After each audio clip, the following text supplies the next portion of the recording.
bem-vindos ao terceiro episódio do nosso podcast. Um podcast que tem como compromisso te trazer conteúdo para você ser uma pessoa melhor em todas as áreas da sua vida.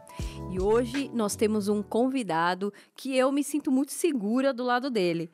Eu vou passar com vocês um pouquinho do currículo dele, um breve resumo, só para vocês terem uma ideia. Olha só, graduado em Educação Física desde 2001, mestre em Taekwondo, sexto Dan, campeão do US Open, campeão mundial de duplas, ex-integrante da Seleção Brasileira de Taekwondo, da Liga Nacional, palestrante motivacional esportivo, especialista em defesa pessoal urbana e fundador do HFB Defenda-se, o mais completo curso de defesa pessoal urbana do Brasil.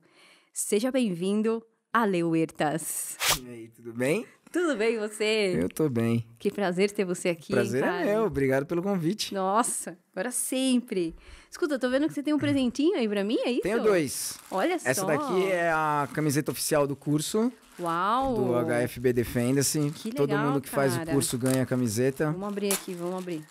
Aliás, você é nossa convidada para fazer o curso. Vai ter um curso agora no dia 19 de agosto e outro no dia 20 de agosto. Que legal. Todos vocês são convidados a fazer, vocês são os nossos convidados, pode ir lá. Eu adorei meu presente, obrigada, Lê. De nada. E mas o curso livro? é mais legal que a camiseta, prometo. O curso é mais legal? Muito mais. Que legal. E esse daqui é um livro que eu sou coautor, na verdade. São histórias de ex-atletas, pessoas envolvidas no esporte. E é realmente como o esporte serviu de ferramenta de transformação nas nossas vidas. Então a gente conta um pouquinho aí de como o esporte mudou realmente a nossa vida para sempre. Nossa, muito legal. legal. E aí tem um resuminho aí, um capítulo inteiro é meu. E eu escrevi com muito carinho, contei tudo brevemente aí o que aconteceu comigo na minha carreira como atleta. Nossa, Lê, muito obrigada. De obrigada nada, dos imagina. presentes. Eu também tenho um presente para você. Eba. Nosso convidado aqui também ganha presente, óbvio, né? Além da presença do convidado, que já é um presente, eu trouxe aqui um presentinho para você. Olha só, um terrário exclusivo do Rita Terrários para embelezar sua casa. Mais verde, mais natureza. Super Adoro. fácil de cuidar, viu? Obrigado. Imagina. Obrigado. Obrigado mesmo. Sacolinha pra você. Adorei. Deixa quiser aqui do colocar, lado. boa. Não, deixa aqui já. Ale, que currículo, hein, cara? Isso daqui é só um resumo, né? De tudo aí. Eu fiz bastante coisa. Conta pra gente um pouquinho da sua história. Conta como é que você começou. Nossa, eu comecei no esporte muito cedo. Eu comecei com 4 anos. Eu tenho asma. Então, aí, como todo mundo antigamente, tem que fazer esporte. E tem que fazer esporte até hoje. O esporte serve para muita coisa. É prevenção de prevenção de várias doenças. E a asma é uma delas. Realmente ajuda bastante. Então, eu comecei na natação. Meu primeiro esporte foi natação. Minha mãe me levava para nadar lá no Corinthians. Um frio desgraçado. Eu ia toda manhã, piscina aberta. Me ajudou bastante. Mas começou a ficar muito difícil da gente ir. E aí eu migrei... Pertinho de casa teve um projeto no CT lá da Moca, lá, de ginástica olímpica. Hoje é ginástica rítmica, né? Aí teve um projeto lá de ginástica olímpica e a minha mãe me inscreveu. Eu fiz uma aula teste e adorei. E comecei a fazer ginástica olímpica. Ginástica olímpica? Paralelo à natação. A natação eu nunca parei. Adorava nadar, mas eu comecei a fazer ginástica olímpica e me dei super bem. Participei da equipe de competição de ginástica olímpica lá do pessoal. Que legal. E a minha vida era treinar, nadar, estudar. Eu só fazia isso. E adorava. Comecei a participar de um monte de competição, fui super bem nas competições, estava até me destacando. Só que eu comecei a sofrer muito bullying por conta da atividade esportiva que eu tinha escolhido. E isso começou a me atrapalhar muito na escola. Na rua era impressionante. O menino zoado da rua era eu, assim. Porque você fazia ginástica olímpica. Eu fazia ginástica olímpica. E isso começou a ficar pesado. E não era o bullying só verbal. Não era só uma agressão. Saiu do nível da zoeira. E eu comecei a sofrer agressão física. E isso começou a afetar não só a mim, mas começou a afetar os meus pais. Sim. Eu comecei a me tornar uma criança extremamente triste. Porque naquela época, diferente de hoje, as crianças brincavam muito na rua. E eu brincava demais na rua. Era muito gostoso. Mas pra mim aquilo virou um inferno. Porque eu era muito maltratado, de verdade. ao ponto de me jogarem dentro do bueiro. Os meus amiguinhos me jogaram no bueiro uma vez e o meu pai assistiu isso da sacada da nossa casa, da minha antiga casa. Você lembra quantos anos você tinha? Eu já devia ter uns 7 anos, de 7, 8 anos, mais ou menos. Eu já era mais grandinho. E aquilo pra ele foi um choque muito grande.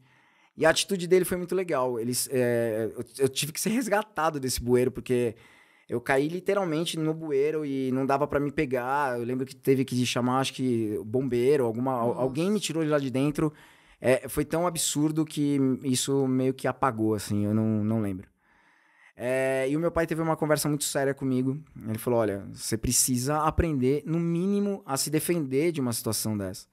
Você não precisa agredir ninguém, mas você precisa aprender a lidar mediante uma situação dessa. E você não tá sabendo fazer isso, porque eu não vou conseguir te proteger de tudo, eu não vou estar perto de você o tempo todo. E não é só aqui, é pro resto da sua vida. Se você não começar a tomar algumas atitudes agora, você não vai conseguir enfrentar a vida. E eu nunca mais esqueci disso daí. E na minha sala, na escola, tinha um menino que lutava. Ele lutava taekwondo. E ele sempre falava, e podia levar um amiguinho para poder assistir a aula, para poder fazer uma aula teste. E ele falava isso direto com a gente lá. E esse cara, ele era meio temido na escola, assim. A gente morria de medo dele, porque ele era o único cara que lutava. Então, nunca ninguém mexia com ele e tal.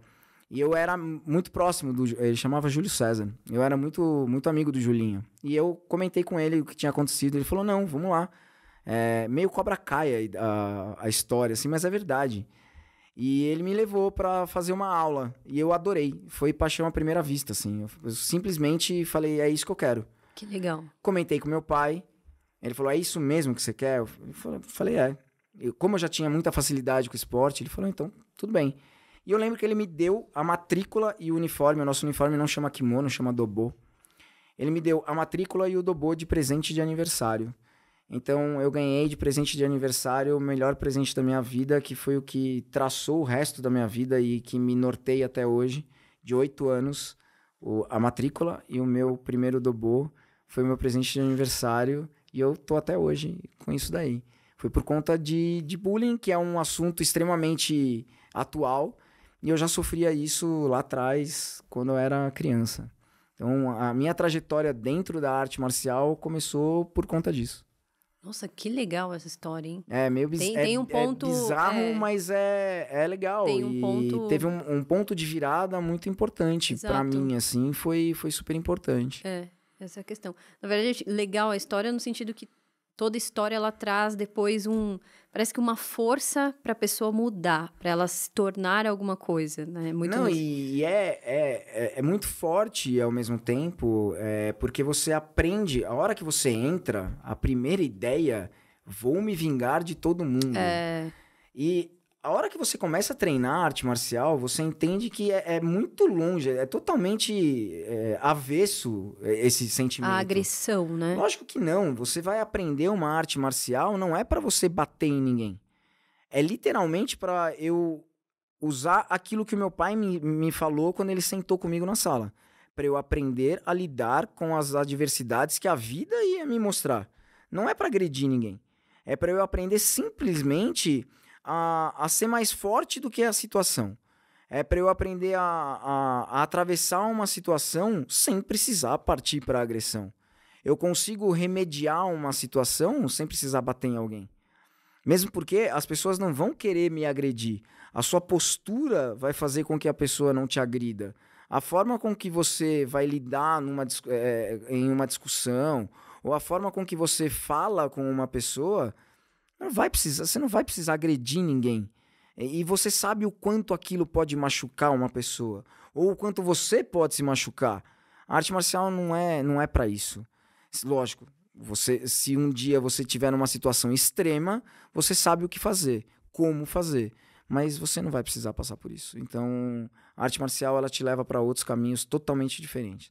Você vai aprender como não usar aquilo que você treina. E é isso que eu ensino e é isso que eu acredito. Então, para mim foi fantástico, me salvou de muita coisa e me salva até hoje. Muitas pessoas vêm desse processo de tanto vê agressão na família, quanto receber agressão na escola, e não entra no esporte, que seria uma opção muito saudável para a pessoa aprender a lidar com essas questões, e ela cresce com esses traumas reproduzindo isso. Então, sendo agressivo Exato. com outras pessoas, com um cônjuge num relacionamento, sendo agressivo com as pessoas na rua, cresce às vezes o playboy ou alguma coisa assim. Mas se ela entrasse no esporte, aí a gente pode falar da importância do esporte, né? Na vida Como um todo. da criança, do adolescente. Porque o educador esportivo, ele educa, né? O esporte, ele vai te ensinar lições que só o esporte consegue te ensinar. No esporte você não tem opções. Você vai ter uma missão. Ou você ganha ou você perde. Não existe o meio termo. E perder também faz parte, e você vai aprender que faz parte da lição, faz parte do aprendizado. Você vai aprender a lidar com a derrota. E você entende que a derrota, ela não é simplesmente, perdi, então eu não sou bom. Não. Significa que você, naquele dia, você foi superado naquele dia. Significa que você precisa treinar mais, significa que você precisa se dedicar mais, significa que em algum momento aconteceu algum erro, você precisa observar mais algumas coisas para você poder ganhar. Então, até no livro eu escrevo uma frase que você precisa treina até que acaba todos os seus recursos e a hora que acabar, insiste mais um pouquinho que você vai ter uma reserva. E se mesmo assim você não ganhar, continua com a cabeça erguida porque você não foi derrotado. Só significa que naquele dia alguém foi melhor que você. No dia seguinte, você pode ganhar, você pode sentir aquilo que o seu adversário sentiu em cima de você, o gostinho da vitória. E tudo bem. E outra, quando você ganha, você ganhou naquele dia. Se puser você para lutar com o mesmo adversário no dia seguinte, você pode perder. Isso é só o esporte que te ensina. A pessoa aprende que a vida é feita de ganhos e perdas, o sobe e desce É diário, o dia. né? É o dia. É o dia. Você vai aprender a viver o dia. É o Muito sentimento legal. do dia. Isso daí o esporte ele te ensina todo santo dia. No treino você passa por isso. No momento do treino, no momento da execução de um chute, no momento da execução de um passe, você vivencia isso. Então, o esporte ele é maravilhoso nesse sentido. Ele te educa de uma maneira que é mágica. Você consegue entender isso numa velocidade muito grande. Ou você entende isso, ou você não consegue fazer nenhum esporte.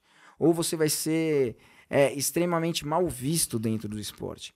O grande problema é que às vezes a gente cultua os maus exemplos dentro do esporte. Exatamente. E aí, como sociedade, a gente tem um peso muito grande de torcer pelo avesso, de torcer pelo lado errado.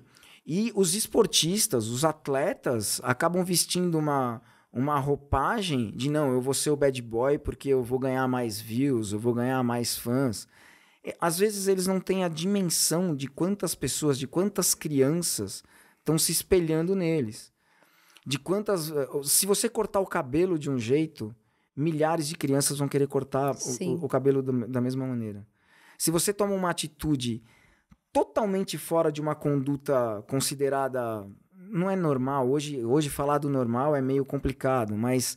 Poxa, dentro de um contexto de uma normalidade, de aceitável... Seja positivo para a sociedade, exatamente, que seja positivo, pessoas. que você passe uma ideia legal, que você passe uma ideia que tenha conteúdo, um monte de gente vai replicar aquilo e vai achar que tá apavorando. Porque antigamente você ficava ali no seu bairro, na sua família. Exatamente. Hoje não. O que você faz, milhares de crianças, adolescentes têm um celular na mão, olhando e se inspirando, porque você sabe, nós somos seres de... como é que fala? De se espelhar um no outro, né? Os mamíferos vão... E nós temos os neurônios espelho, né? Que a gente vai se espelhando muito no que o outro tá fazendo. Tanto que você pega uma criança, você olha o jeito que ela fala, que ela mexe o olho, a mão, copiando os pais, né? A criança tá aqui olhando o tempo todo e a gente tem que ser...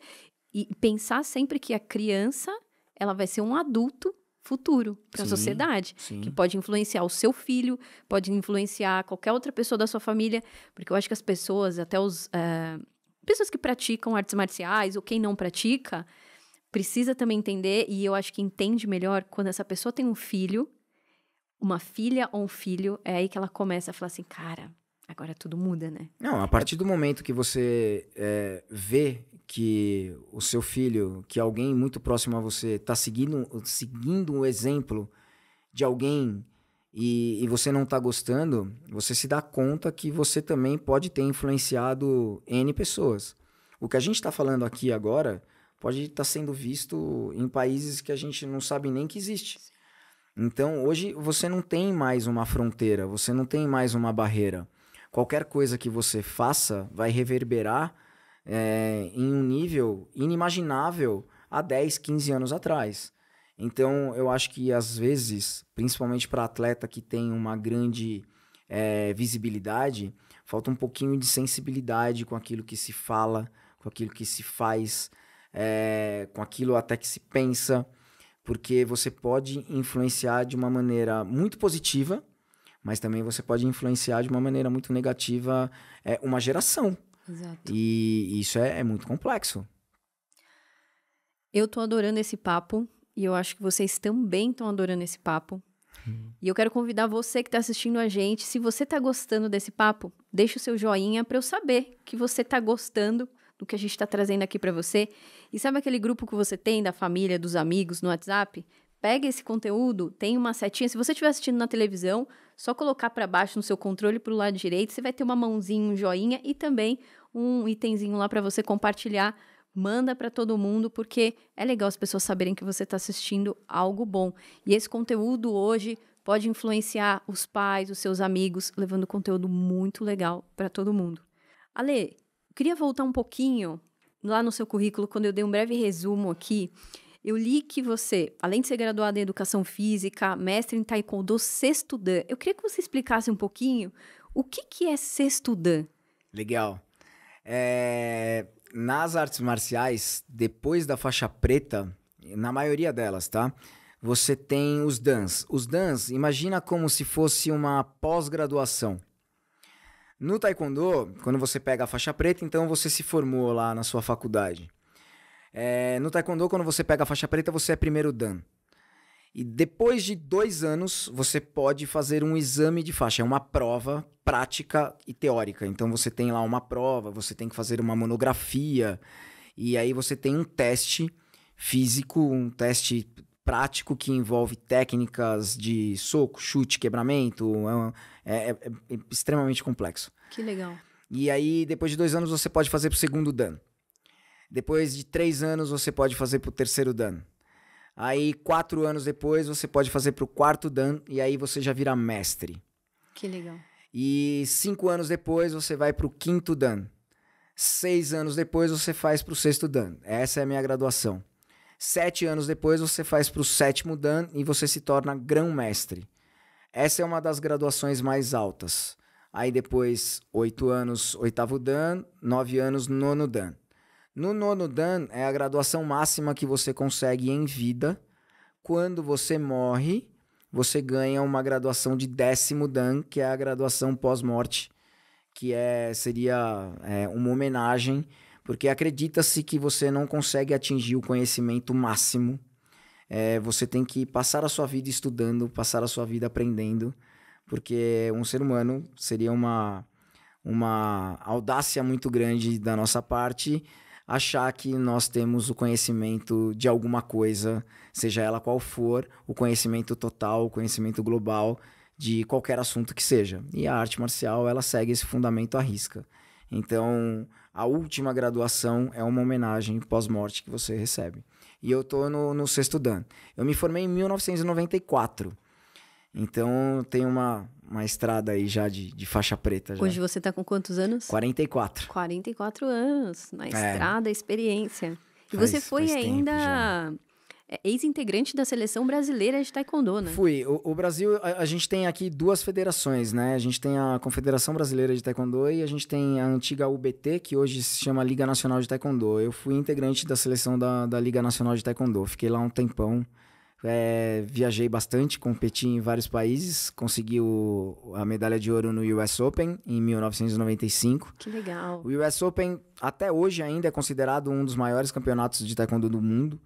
Em 1995 ele era, sem dúvida nenhuma, o principal campeonato de taekwondo que existia no planeta. Era onde você tinha o campeão mundial, o vice-campeão mundial, o campeão olímpico, todos na mesma categoria.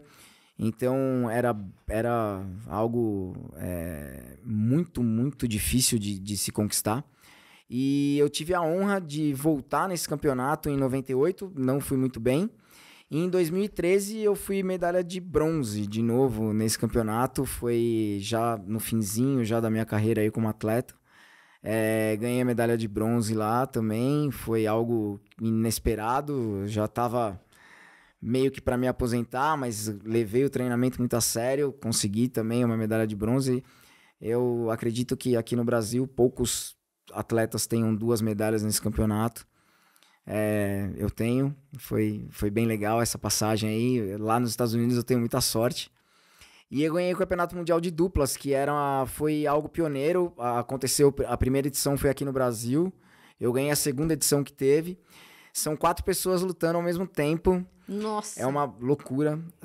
Luta, na verdade, 2 contra 2, mas a qualquer momento pode trocar os lutadores e a luta segue sem parar.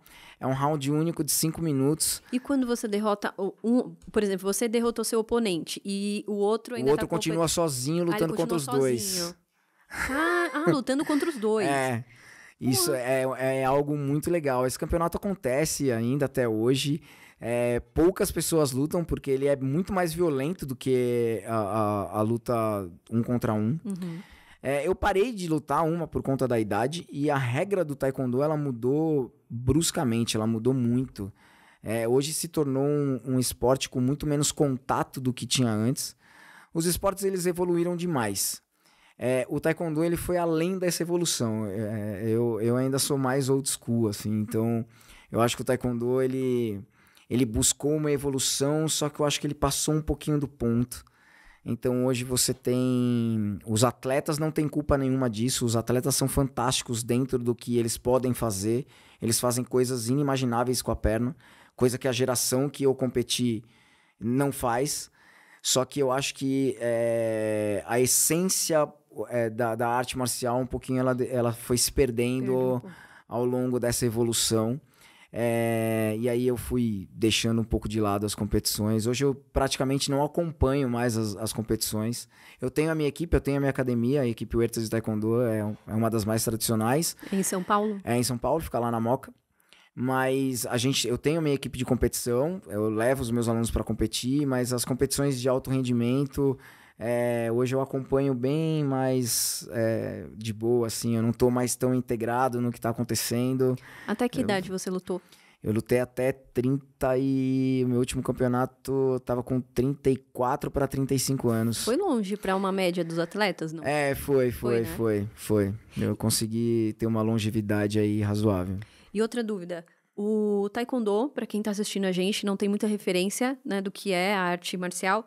Quando a gente vê nas competições, é quando a pessoa tem aquele colete e o capacete? A gente luta com um colete, um capacete.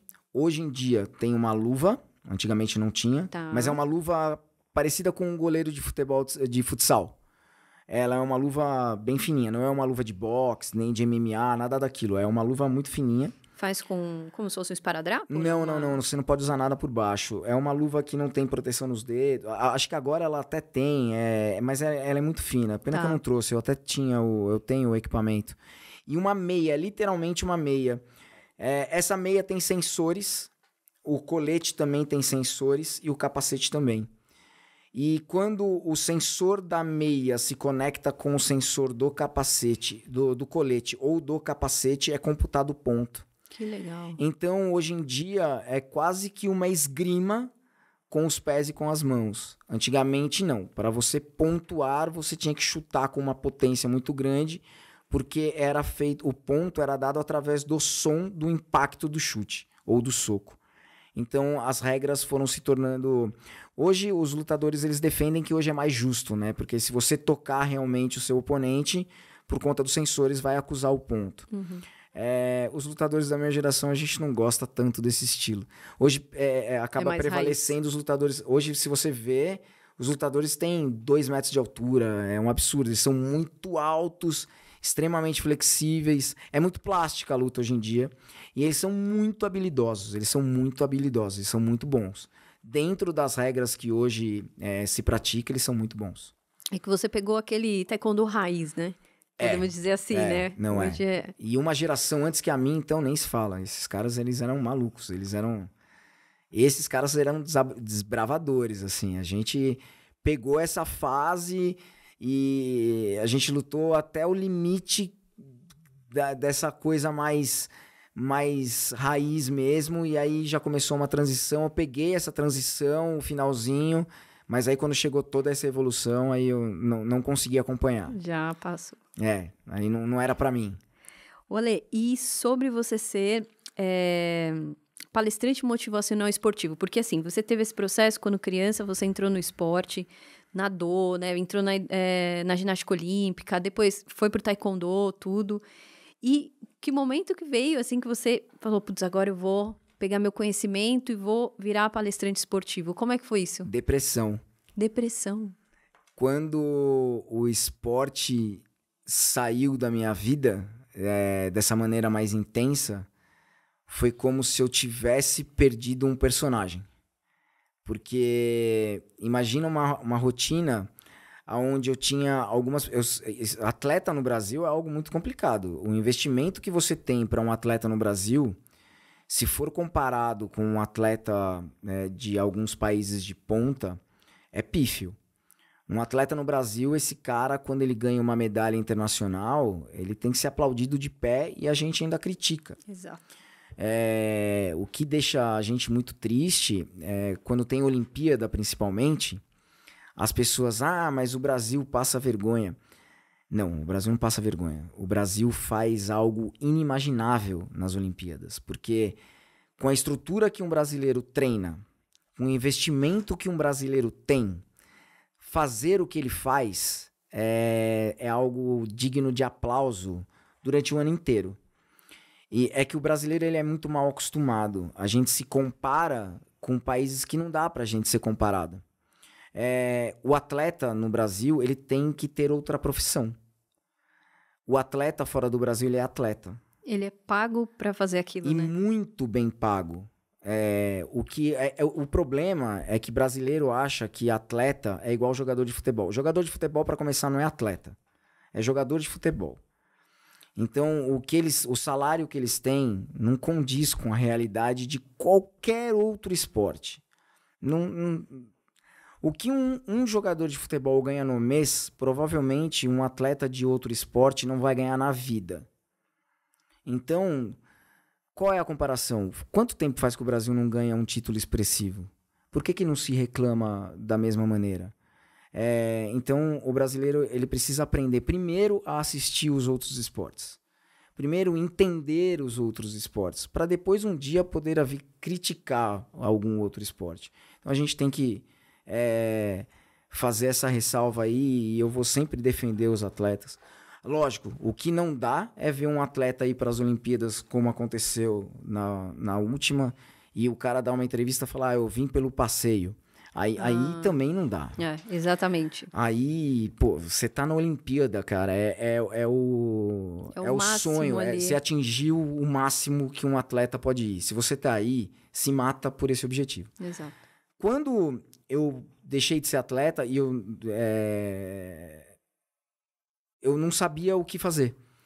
Porque a minha rotina era treinar, competir, viajar. Eu estava sempre engajado dentro do esporte. De repente, essa parte da competição deixou de fazer parte da minha vida. Eu não tinha mais físico para aquilo. E aí eu comecei a procurar alguma coisa para fazer. Eu comecei a fazer corrida, mas... eu não corro, eu não sou competitivo. O que me fazia falta era competição. Só para as pessoas terem uma ideia, como era a rotina de você como atleta? Para elas entenderem essa falta. Treinar. Alimentação. Você se alimenta de uma maneira muito regrada. Hoje eu sou... Nossa, minha esposa é nutricionista. A gente é uma guerra lá em casa, porque ela quer que eu ainda siga. Eu não quero mais comer frango. Eu não quero mais comer Você quer comer a frango. pizzona. Exatamente. Eu comi frango 20 anos da minha vida. Muito mais de 20 anos. Eu passo perto de frango, eu quero chutar o frango. É Eu não porque você quero. viveu com aquilo muito restrito, Sim. né?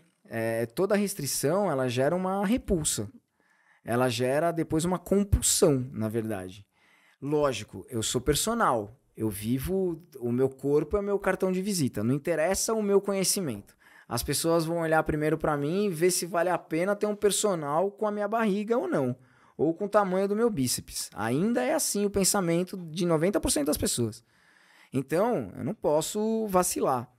Mas entre um prato de salada e uma pizza, não tenha dúvidas que eu vou na pizza. É óbvio que eu vou na pizza, mas com gosto. 2 pizzas de preferência. Vê mais um hambúrguer pra mim, batata frita. Não, isso daí que eu vou querer. Mas é compreensível, é o que você falou. É muito o que eu vou tempo querer, de restrição. porque foi muito tempo brigando pra bater um peso que não fazia parte da minha realidade. Sim, sim. Eu tinha que lutar até uma época até 68 quilos, outra época até 63 quilos, outra época até, sabe, tipo, era um absurdo. Você falou de uma coisa, eu percebo alguns atletas famosos Explodem. até, que depois que eles saíram, se aposentaram, cara, a pessoa ganha muito peso, você olha e fala, gente, parece morrem. outra pessoa. Exato, acontece em várias áreas do esporte, e é muito por conta disso, as pessoas não entendem, né? Fisiologicamente, o corpo passa por uma mudança, é uma bomba o que acontece com um ex-atleta. E teria que existir aqui no Brasil o que já acontece. Agora, a informação aqui dentro do Brasil já está excelente, tá? A gente está falando, hoje em dia, você tem um nível e profissionais extremamente gabaritados para que atletas não sofram o que você relatou. Porque hoje você pode fazer um destreinamento. Então você vai fazendo com que o seu corpo ele vá se destreinando mesmo, até se tornar um corpo não normal. Um ex-atleta nunca vai ser uma pessoa convencional, mas que ele possa passar por um desmame para ele não se prejudicar. Por exemplo, eu tenho hipotiroidismo, eu tenho gordura no fígado, eu tenho um monte de coisa, porque eu não fiz nada disso. Mesmo sendo profissional de educação física, mesmo tendo conhecimento. Mas quando acabou, era tão intenso que eu também tive, apesar de ter tido essa depressão por não ter mais o esporte, foi tão punk, foi tão... Era tão... Era como um luto, você perdeu uma identidade. Só que ao mesmo tempo eu queria me livrar um pouco daquilo, porque era muito forte, era muito intenso, era muito... como é que... eu não tenho nenhuma palavra para descrever, mas tava pesado já, sabe? Era uma rotina que já tava cansativa. E aí eu queria meio que me afastar mesmo daquilo. Então eu não conseguia mais fazer mais nada. Eu quero descansar. Eu quero viver uma vida que eu não tinha. Eu quero sair de madrugada, quero chegar, porque já que é pra ser atleta, é a minha profissão, certo? Então eu não saía e voltava às 6 horas da manhã. Eu não fazia nada disso, eu era nerd. Você pode perguntar para todos os meus amigos, eu fazia tudo direitinho. Então eu levava muito a sério. Quando eu falei, não quero mais, aí vamos viver uma vida que eu não vivi até agora. Aí eu comecei a ter um pouquinho de depressão, eu fiquei meio mal. Aí eu comecei a ler muito. Eu comecei a procurar depoimentos de ex-atletas, de técnicos. E aí eu comecei a ver que a cabeça de um atleta... ela tem que ser a cabeça de um atleta até o último dia da vida dessa pessoa. Senão você vai surtar. Mesmo não fazendo um esporte, você tem que continuar sendo um atleta. E isso me ajudou demais. E aí eu comecei a expor essas ideias para outras pessoas. E eu consegui transformar isso numa palestra e foi super legal essa experiência. Faz tempo que eu não palestro, mas foi uma experiência muito legal quando eu estava vivenciando isso. É um projeto que eu quero voltar, porque o que diferencia uma pessoa convencional de um atleta é justamente a cabeça. O corpo de um atleta, ele vai falhar antes do que a cabeça. A cabeça de uma pessoa convencional, ela falha muito antes do que o corpo. Então, quando você está passando por um momento de dificuldade, quando você está cansado e você é uma pessoa convencional, sua cabeça vai falar, para, chega, você não precisa mais disso. Um atleta, o corpo dele já acabou. Ele está quase desmaiando. A cabeça dele vai falar, termina, você tem que terminar. Não existe uma outra possibilidade a não ser terminar. Não interessa se é em primeiro ou se é em último, mas termina. Por quê? É a sua profissão, termina. Então, quando eu aprendi a entender isso daí, mesmo não sendo mais um atleta, aí eu consegui me recuperar e transformei tudo isso, essa frase, eu consegui transformar ela numa palestra. Então, aí eu me transformei num palestrante também. Nossa, incrível. Agora você explicou uma coisa que eu não entendia. Às vezes você pega algumas maratonas, você vê a pessoa já cambaleando para o lado, mas mesmo assim, ao invés dela parar, ela quer continuar. E é muito por conta dessa cabeça. Ela não é física. A maratona não é física. Ela é mental. Mental. Qualquer coisa acima de 15 quilômetros, ela já deixou de ser saudável. Aliás, passou dos 10, já não é mais saudável. Se você for estudar fisiologicamente, até 15... Na verdade, até 10, ok, é super saudável você fazer lá os seus 10 quilômetros. Passou desse volume, você já tá com um volume alto de corrida. Então, vamos lá. Daí pra frente é mental. É mental. Uma maratona, 42 quilômetros, é mental. Aquele preparo lá é mental. Se você pegar um treinamento de um SEAL, que é a elite do exército americano, a primeira semana chama Hell's Week. Eles cortam os candidatos, não é pelo físico. Os caras que estão lá, eles são monstros. Todos eles são extremamente aptos fisicamente. Eles cortam os caras pela força mental. Então, eles não vão levar para a guerra alguém que vai desistir no momento de dificuldade. Não é pelo físico, é pela cabeça. Então, essa daí é a grande diferença. E um atleta de verdade, tá? Não é um atleta que acha que é atleta. Um atleta de verdade, ele tem esse preparo. Ele tem que ter esse preparo. É isso que vai diferenciar um atleta de sucesso de um atleta que participa de competição. Nossa, eu assisti um documentário, não sei se você chegou a assistir, chamado Breakpoint, que é de tênis, né? Sim. Tá nos streamings. E, cara, passando o Djokovic, né? Que o cara é incrível a quantidade de vezes que ele foi campeão lá dos campeonatos, né? Que ele venceu os campeonatos. E aí eu fiquei pensando no tipo de preparação mental que uma pessoa dessa precisa ter, porque chega na hora, é muita gente, é muita pressão. E aqueles atletas são incríveis, treinaram anos, a pessoa tá ali anos fazendo aquilo, treinou sei lá quantas vezes por semana.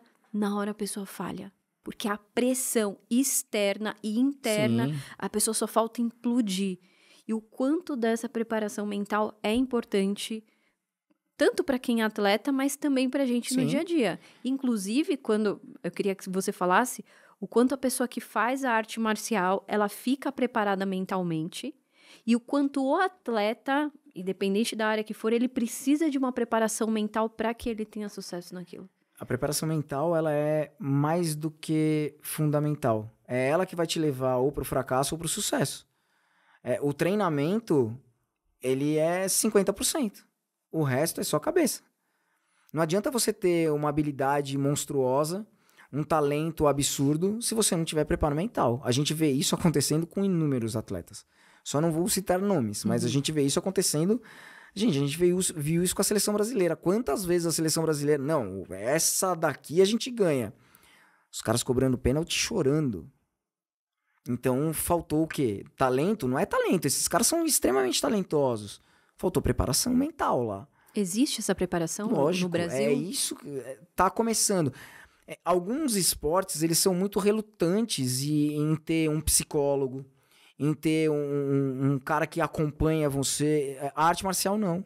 A arte marcial, ela tem esse lance espiritual, ela tem esse lance do autoconhecimento, ela tem esse lance da concentração, de você se entender. Então, isso dentro da arte marcial é corriqueiro. Alguns outros esportes, não. Então, a preparação psicológica dentro de outros esportes, ela já existe há muito tempo. Dentro de alguns ainda não. Você estava falando da preparação mental do Djokovic e tal. Eu vou além. A preparação mental é muito forte. imagina um cara que é multicampeão. Eu tenho outro exemplo. Eu sou apaixonado por futebol americano. A minha paixão esportiva é futebol americano. Eu acompanho o que o pessoal gosta de futebol. Eu gosto de futebol americano. O problema é o fuso horário, né? Eu fico igual um zumbi no dia seguinte. Tem um cara chamado Tom Brady. Infelizmente, ele não é o quarterback do meu time. Graças a Deus, esse cara aposentou. Ele ganhou tudo que você pode imaginar. Ele ganhou 7 vezes o Super Bowl. O Super Bowl é como se fosse a Copa do Mundo. Esse cara ganhou 7 vezes. Só ele fez isso no planeta. E, além de tudo, ele era casado com a Gisele Bündchen. Exatamente. É muita coisa pro mesmo ser humano. E imagina esse cara continuar motivado a jogar e ganhar.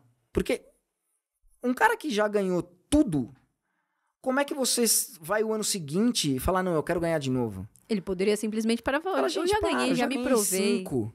Pra que, sabe, ninguém ganhou 5 vezes esse negócio aqui. Não, o cara vai no ano seguinte, eu quero ganhar de novo. No ano seguinte, vamos ganhar de novo.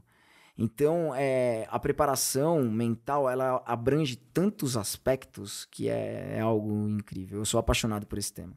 Tanto é que a minha próxima faculdade é psicologia. Que legal! Já tá engatado esse tema aí, já não é nem mais um projeto, já é uma realidade. Nossa, você levar isso para o Brasil como para os atletas brasileiros, isso vai fazer uma diferença muito grande. É a ideia. Muito legal, Ale. E me fala uma coisa, do seu tempo de atleta, você estava contando, né? Teve algum perrengue que você passou, assim, você se lembra hoje, você fala, tirei um aprendizado desse perrengue como atleta? Porque muitos atletas vão assistir a gente. Várias vezes. Eu passei por um tempo... Quando eu ganhei o US Open, eu era muito novo. Eu ganhei o US Open, eu ia fazer 16 anos. E aqui no Brasil, com essa idade, ninguém tinha conseguido esse feito. Quando eu voltei pro Brasil, eu tava me achando um superstar. Eu achei que eu era o Elvis, né? Eu voltei pro Brasil, continuei ganhando alguns campeonatos. Chegou uma hora que eu falei, ninguém mais vai ganhar de mim. Mas eu tomei uma surra. Mas assim, não é que foi uma surra. Eu lembro dos chutes até hoje, assim. Então, não interessa o campeonato que você ganhou, não interessa o título que você tem. Sempre vai ter alguém treinando muito mais sério que você. Sempre vai existir alguém melhor que você. Não interessa o quão bom você seja. Continue treinando. Continue focado. Continue motivado. Porque alguém vai ganhar de você um dia. Então, tenta deixar esse dia o mais longo possível aí. O mais tarde possível. Porque esse dia vai chegar. E eu achei que eu já estava muito estrelinha, mas foi bom para mim, foi muito bom. E perdi muito mais do que eu ganhei, imagina, eu perdi infinitamente mais do que eu ganhei. Aprender a valorizar as vitórias, porque as derrotas vão chegar, e esse dia aí foi uma quebra, foi um perrengue bom, porque achavam também que eu estava muito bem. A TV Gazeta tá aqui, então a sua luta vai passar. Nossa, eu tomei um pau em rede nacional. Mas foi bom pra mim. Foi bom, a gente aprende a lidar com ego, né? Porque isso é uma coisa muito importante. Você falou lá no início das perdas e ganhos. E às vezes quando você ganha uma vez, 2, 3, 4, você fala, eu vou ganhar essa. O ego sobe, infla, e aí que a gente toma na cabeça. Você fica acomodado lá. Isso em qualquer... E não é só no esporte, né? Em qualquer área. Qualquer segmento da nossa vida, a gente vai se acomodando. Não, isso aqui já tá bom. Tá bom nada. Se você tá conseguindo, batalha por mais. Exato. É tão simples, né? Mas é difícil a gente... A gente trazer uma humildade, assim, você entender que você fala, tô bem, tô preparado, mas ter sempre uma humildade de um aprendiz. Fala, cara, eu tô bem, eu tô preparado, mas eu sei que o cara pode estar mais preparado que eu. Isso em qualquer área da nossa vida. E vai ter. Qualquer coisa. E vai ter. E você sempre tá nesse lado de aprendiz. Eu aqui com vocês, eu gosto de sentar para aprender, sabe? Sempre tô aprendendo alguma coisa e sempre nessa posição de, cara, o que eu posso aprender mais com essa pessoa? Porque, eu sinto que todo mundo que tá aqui, independente da profissão, sabe mais do que eu em alguma coisa. Isso é para tudo, né? Eu acredito que a conversa nada mais é do que uma troca de experiências. Exato. Então, seja qual for o teor da conversa, não é um monólogo, né? Se você está conversando com alguém, você está trocando experiências com alguém. Você tem a humildade de entender que ao mesmo tempo que você está passando uma informação para alguém, esse alguém está te passando uma informação também. Então absorva aquilo e aproveite esse momento. Por isso que eu amo conversar. Muito legal, muito legal. E Ale, nessa tua trajetória de atleta, de professor, de mestre, você já é mestre? Já é considerado um mestre? Já, né? Já é considerado um mestre? Tempo já. Que conselhos você daria para quem está começando no mundo do esporte, ou talvez do taekwondo, ou para quem já é professor, mas quer melhorar, chegar no teu nível? O que você falaria? Meu nível, dá para chegar, imagina. Eu ainda tenho que buscar um nível, eu tô engatinhando. Não é uma área fácil.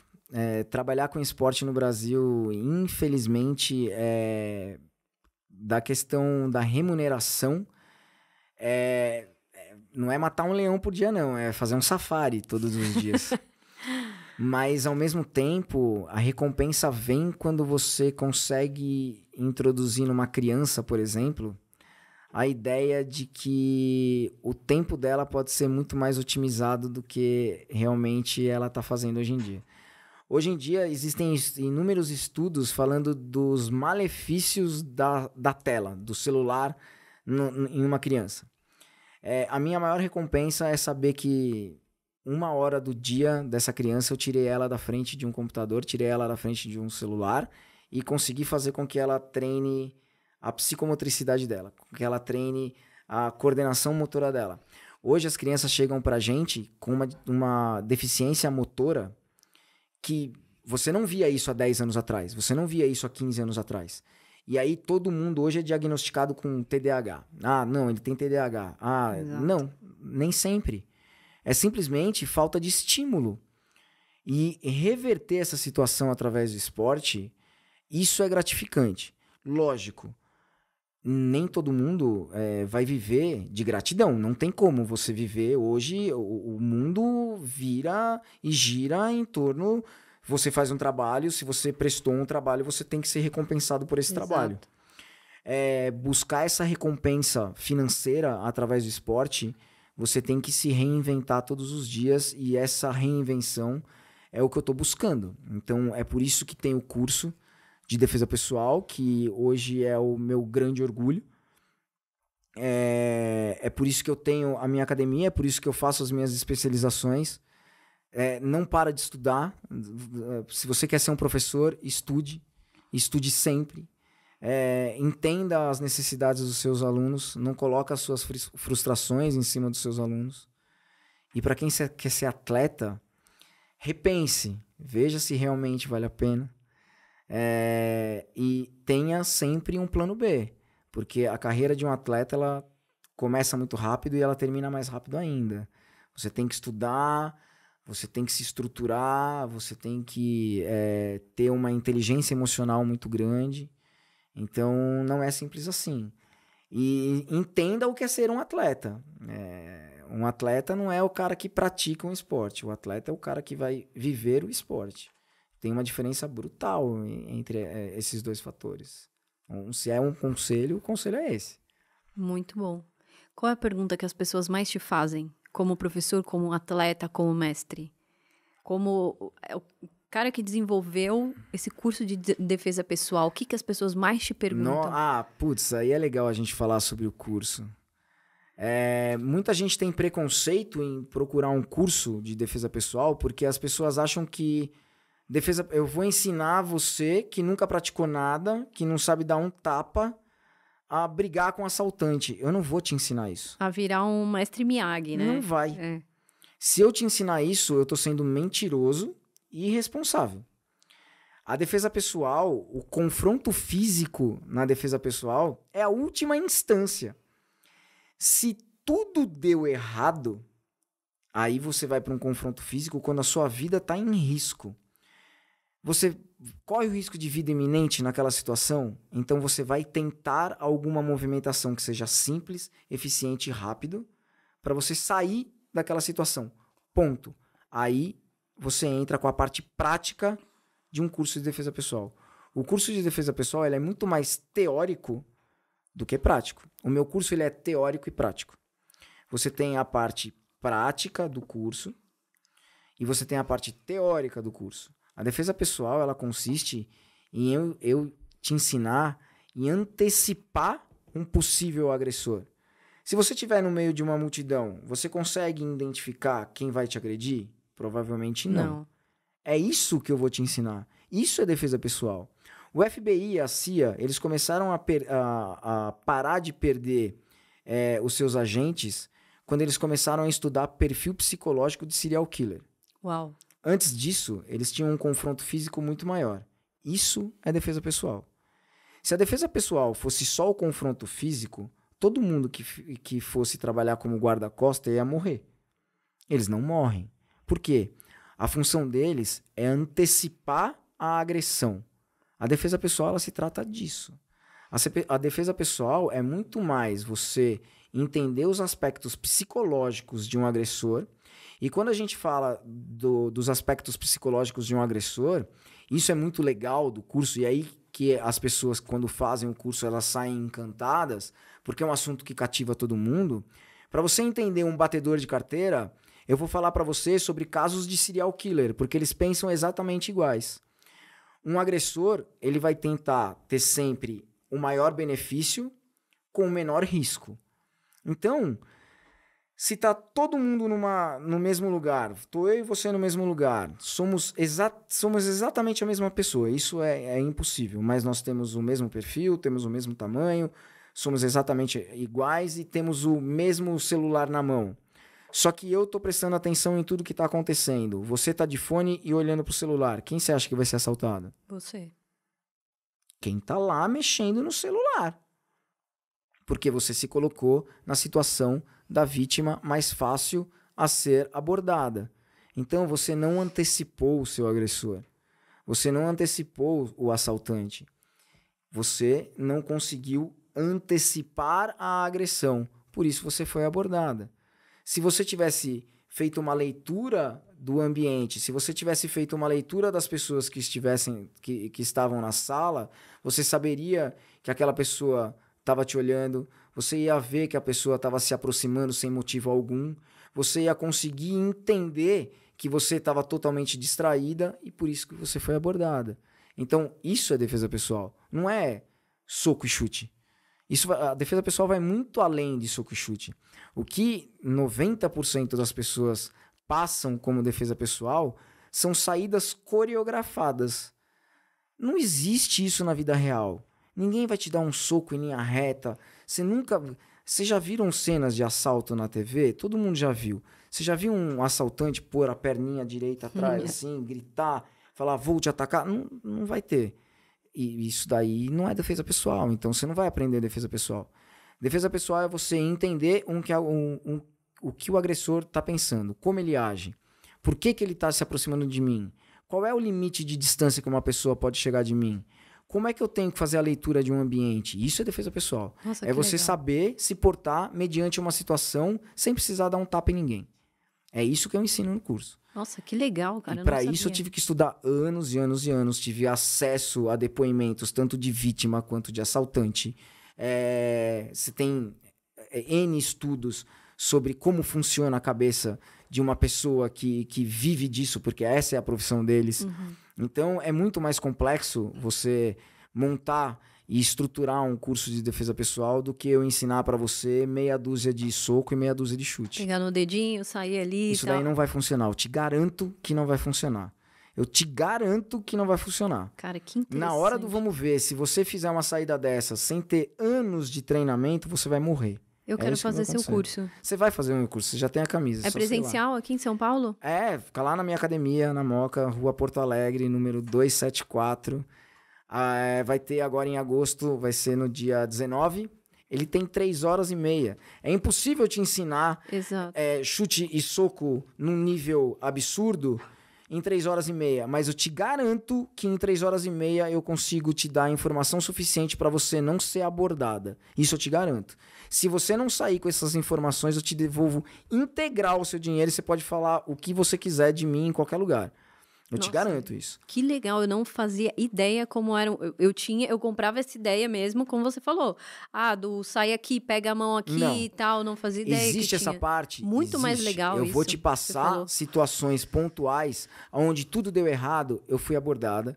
Só que a minha vida tá em risco e eu tenho uma oportunidade. Só que não é chute e soco. Eu vou te ensinar uma movimentação onde você acha que mesmo que você vai trocar chute e soco com o agressor, quem leva a vantagem? É o agressor.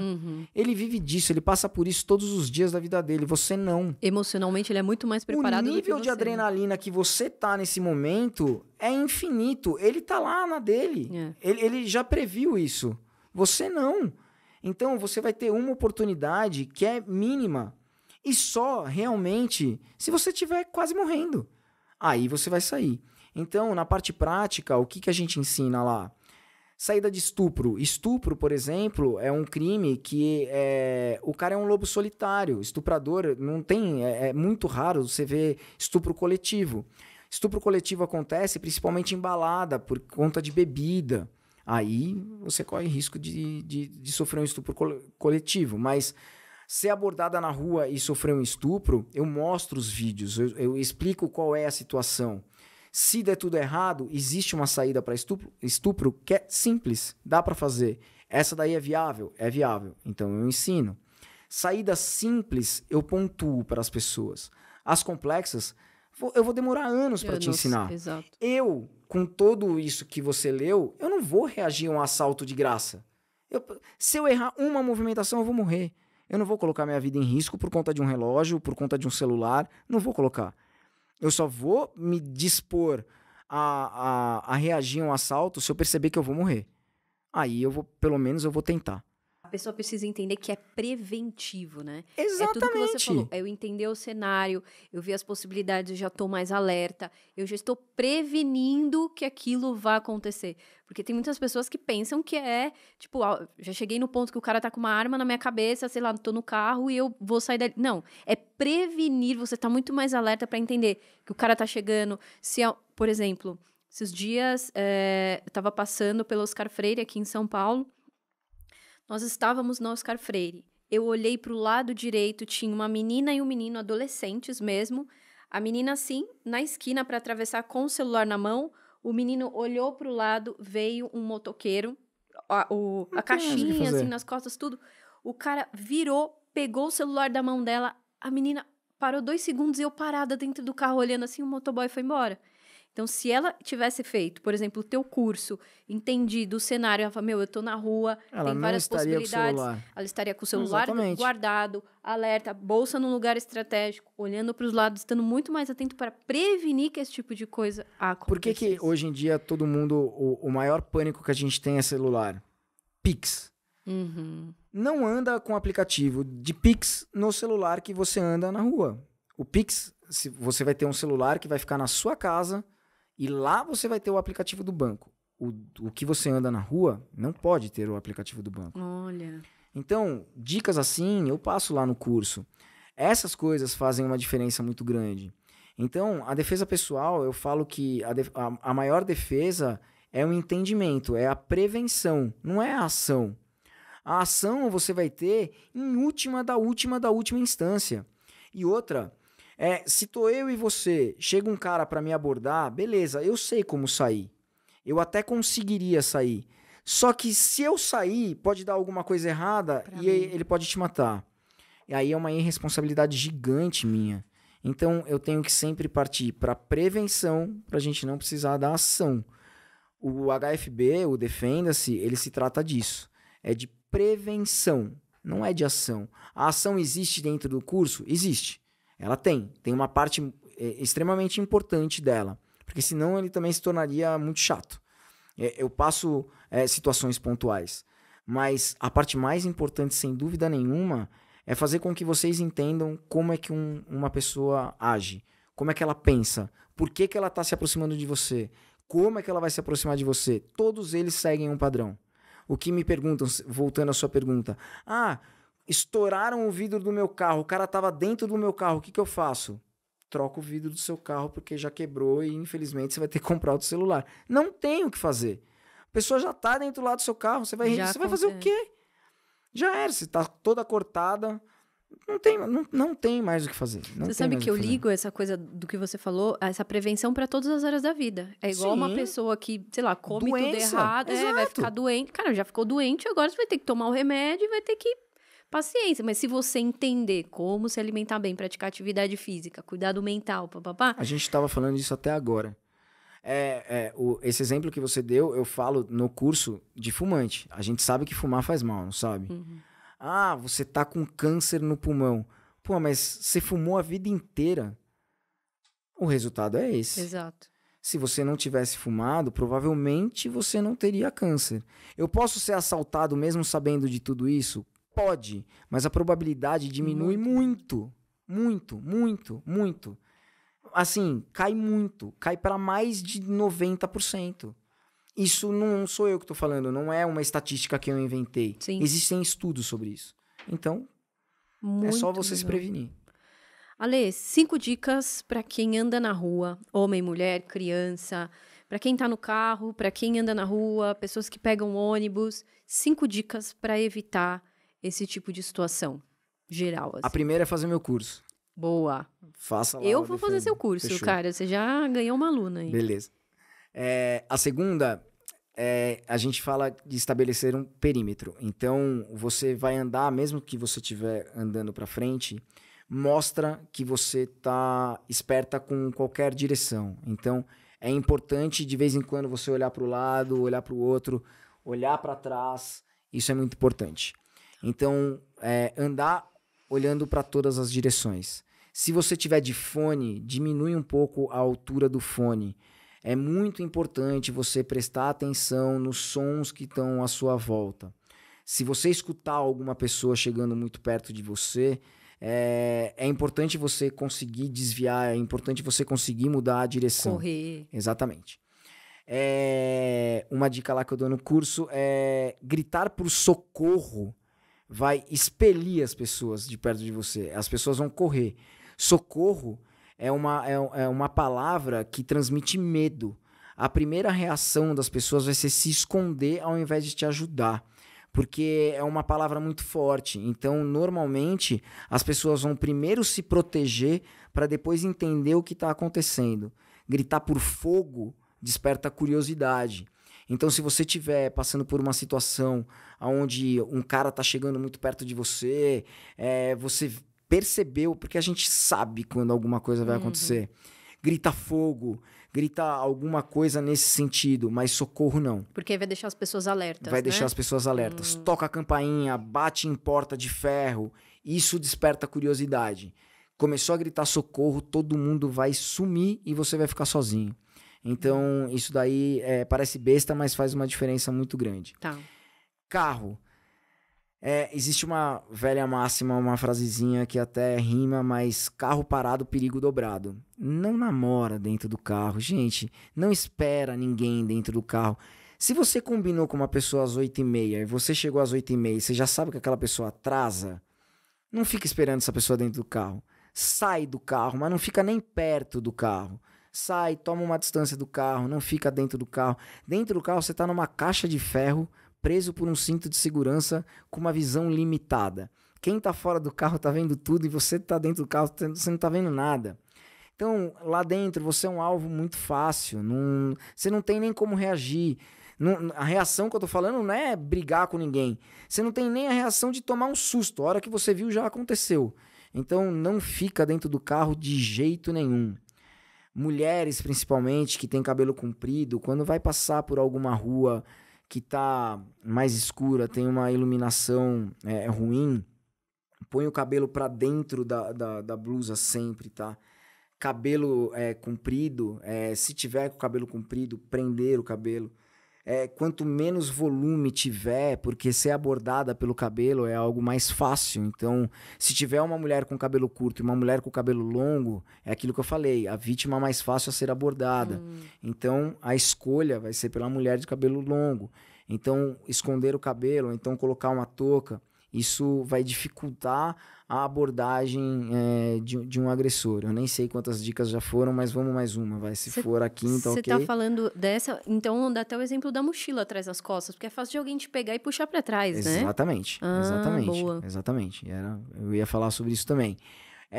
Carteira, isso serve para homem e para mulher. A gente tem a mania de colocar a carteira no bolso de trás.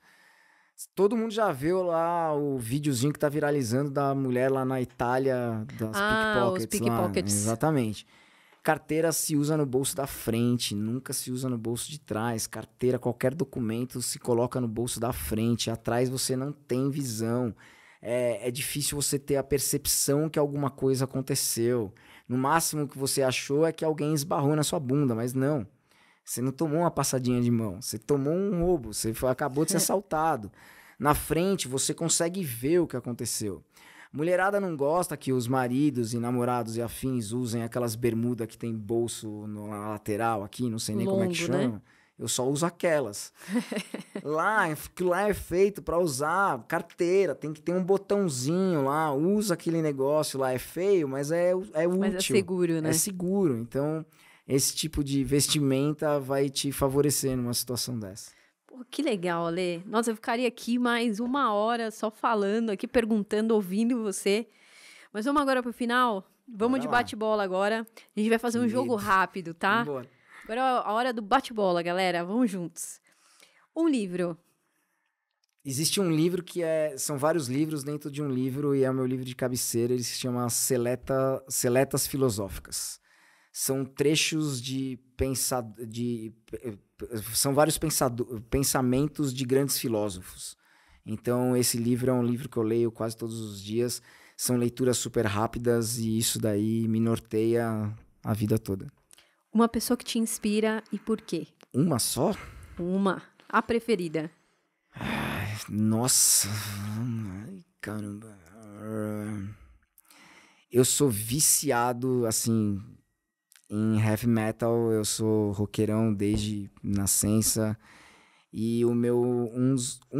tá? Tipo, seriam várias pessoas, mas um cara que me inspira demais é o Bruce Dickinson, que é o vocalista do Iron Maiden. Esse cara, ele faz tudo com maestria. Ele é historiador, pra mim ele é um dos maiores vocalistas que já existiu. O cara é o frontman do Iron Maiden. É diretor, escritor, autor... professor de história, mestre cervejeiro, multiempresário, piloto de avião, e ele faz tudo isso ao mesmo tempo. Se eu não me engano, foi ontem ou antes de ontem, ele completou 64 ou 65 anos, continua fazendo show, a voz dele está melhor do que estava antes, ele teve câncer na língua, desenvolveu um método de continuar falando. Hoje, a voz dele está melhor de quando ele tinha 20 e poucos anos. Incrível. Então, esse cara, para mim, ele é demais. Uma frase. Viva de tal forma... Quando nasceres, todos riam e só tu choravas. Viva de tal forma que quando morreres, todos chorem e só tu rias. Uau. Uma música. Iron Maiden de novo. Tem uma música que se chama Wasted Years. O refrão dela, mais ou menos ele fala... pra gente não perder tempo com os anos que já passaram, com os anos perdidos. Pra gente erguer a cabeça e observar que a gente tá na melhor fase das nossas vidas. Minha sogra é? Putz, minha sogra... Ela, pra mim, é uma mulher muito especial. Aos poucos, eu tô perdendo a minha referência de mãe, porque a minha mãe, ela tá com 83 anos e ela tem Alzheimer. E ela não mora mais comigo, a gente teve que colocar ela numa casa de repouso. A minha mãe é a minha heroína. A história da minha mãe daria outro livro, assim. Se a minha dá um livro, a da minha mãe dá uma trilogia maior que a do Harry Potter. Uma enciclopédia. Total. A minha mãe é foda. Ela nasceu numa fazenda que tinha trabalho escravo. Ela fugiu de uma fazenda onde tinha trabalho escravo e veio parar no Brasil, em São Paulo. Ela morava em Alagoas, nasceu em Alagoas e veio fugida para São Paulo. Só pra você ter ideia. E ela tá com Alzheimer, então eu tô aos poucos perdendo a referência da minha mãe como a figura materna. Hoje eu mais que cuido dela do que ela cuida de mim. Então a minha sogra, ela tá virando a minha mãezona. Eu amo a minha sogra de paixão. Que legal. Ale, Minha sogra é demais. muito obrigada. Pô, eu que agradeço. Nossa, foi um prazer. Cara, eu ficaria aqui mais 1 hora sem brincadeira te ouvindo. Pô, que demais, Suas histórias obrigado. são demais, me Que inspirou, demais. aprendi. Obrigada pela tua presença aqui. Obrigado. Deixa suas redes sociais, seu contato, pro pessoal também fazer o curso Defenda-se. Beleza. Como que as pessoas te acham? Bom, tem 2 maneiras. Tem a minha academia, é Equipe Huertas. Se você digitar lá no Instagram, Equipe Huertas, já vai aparecer, Equipe Huertas de Taekwondo. E o Defenda-se, se colocar Defenda-se já vai aparecer, mas na página é HFB, Defenda-se. Essa página ainda está começando. Esse curso já existe há mais de 10 anos, mas de uma maneira muito mais profissional. Ele começou antes da pandemia, ele teve um mega evento com mais de 80 participantes, vários patrocinadores, foi um mega evento mesmo. Aí veio pandemia, me quebrou. Pós-pandemia, a gente está fazendo um formato diferente. São cursos com bem menos participantes, porque tem que ter um entendimento muito maior. Então, eu mudei a estrutura dele. São, no máximo, 20 pessoas por grupo, para eu ter certeza que todo mundo entendeu absolutamente tudo que está sendo feito. Então, ele acontece a cada 2 meses. Por isso que vai ser agora dia 19 de agosto e dia 20 de agosto. Cada dia é uma turma diferente. E eu vou lançando as datas lá na página, tanto do HFB Defenda-se, quanto na página da Equipe Huertas de Taekwondo. Lá tem todos os contatos, é só me adicionar lá, a gente conversa e tá tudo certo. Que legal.